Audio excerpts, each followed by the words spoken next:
When you're playing the piano and you have to go from keeping your hands in one position to moving all over the piano, it can get confusing. And it becomes really difficult because you have to move your hands so far. So little tricks will be able to help you not have to move your hands around, especially when you're using chord charts. So if you're working with chords, there's a very special way that you need to start thinking of chords instead of as blocked chords, and that is using inversions. So today I'm going to show you what the two different inversions are for all the chords and how to start thinking of them in a new way so your hands don't have to move around quite as quickly. We're going to start by reviewing the key of C major. So C major is my favorite one to start in because it is all white notes and we're going between C and C. So let's do a scale in the key of C major.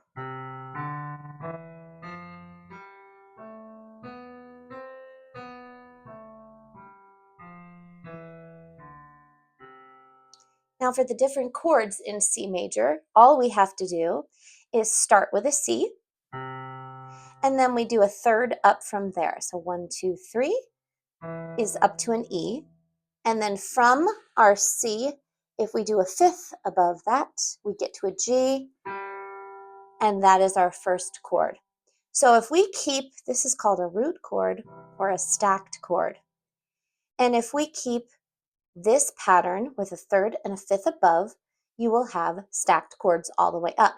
So this is a 1 chord, a D minor is a 2 chord, E minor is a 3 chord, F major is a 4 chord, G major is a 5 chord, A minor is the 6 chord, the 7 chord comes next, and this is actually a diminished chord, but we'll talk about that later, and then finally we end up on a C.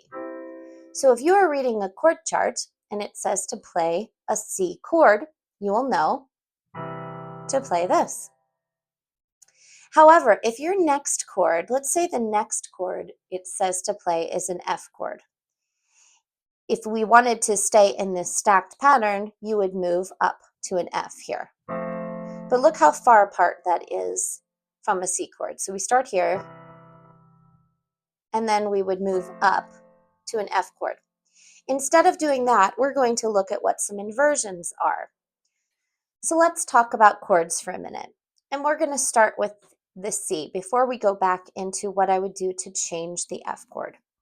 Okay, so a C chord, like we said, is built with the C on the bottom, a third in the middle, and a fifth on the top.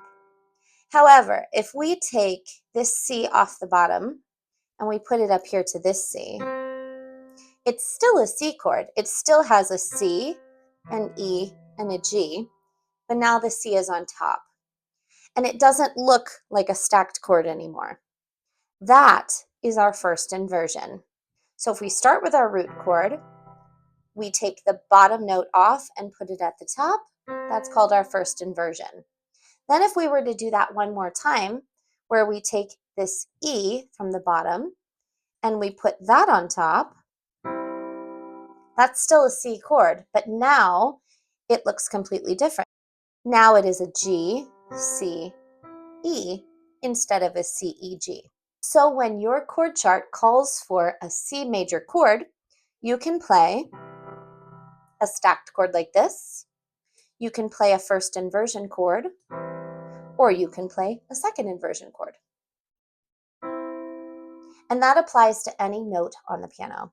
So let's look at an F chord right now. An F major chord would be built the same way as we built the C chord. So if we start on an F, we go a third above that, and then a fifth from the bottom. We have a stacked F chord. F, A, C is an F major chord.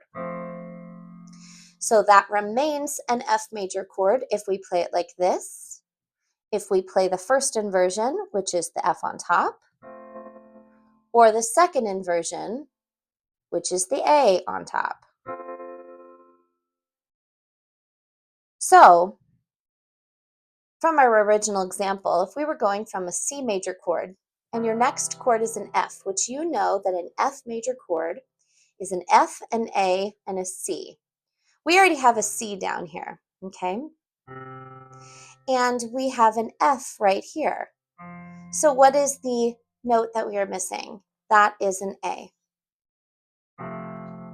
So this would be a second inversion of an F chord, okay? So it's a lot easier for your hand to go from a C chord to a second inversion F chord instead of going from a stacked C chord to a stacked F chord. See that? The less moving that you have to do, the better. So let's look at another example. So if we were doing a C chord and the music calls for an A minor chord, we can think, okay, an A minor chord, which is a sixth chord in the key of C, an A minor chord is A, C, E. So we could go like this and pop up here.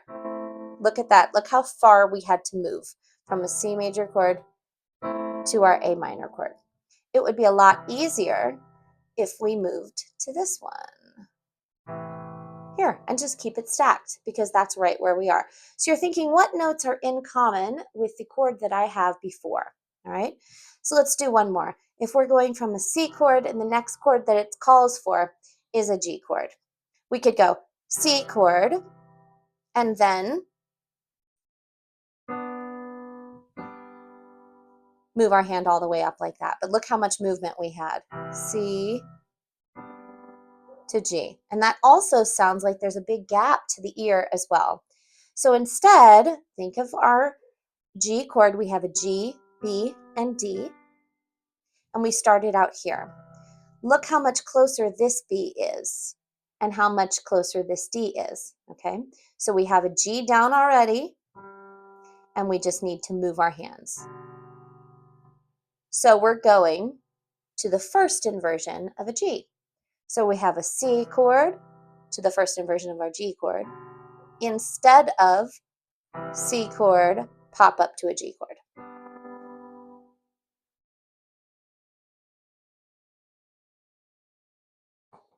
So we're going to look at the chorus portion of How Great Thou Art in the key of C.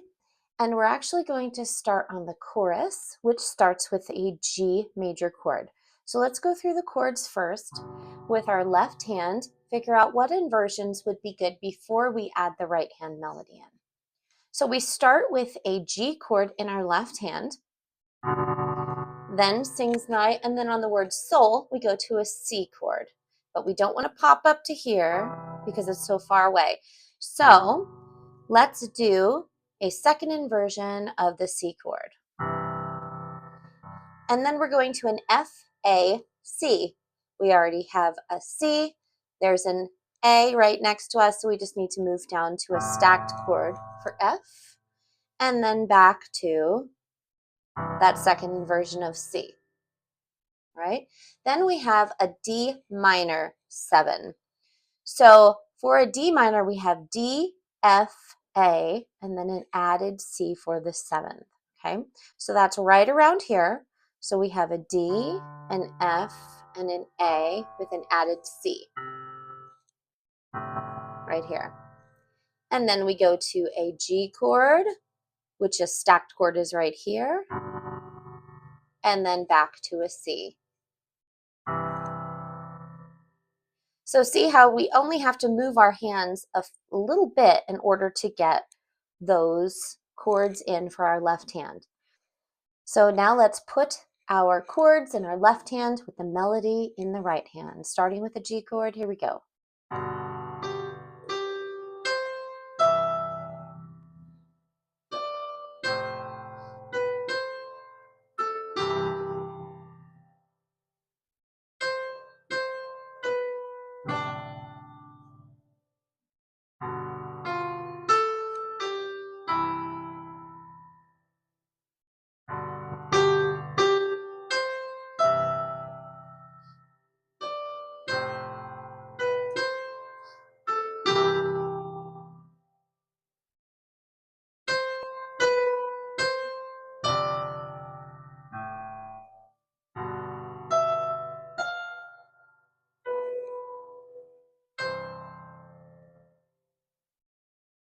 It will take a little bit of time to memorize what the chords look like with different starting notes. However, soon, with a little bit of practice, you'll be able to put it into practice and make it that much easier when you're improvising or playing with chord chart. I always like starting at the key of C because that's all white notes going between C and C. So I would start in the key of C and start with a root chord. Start with a C major chord, C, E, and G. When you do that, then put it in the first inversion and then the second inversion. Then I would go to the next chord, which is a 2 chord, which is D, F, and A, and do the same thing. And just start looking at what the chords are on the piano. You can go through all the notes of the piano this way, or just stick with the key of C for now. Eventually it'll become second nature and you'll be able to see the different inversions as you're playing.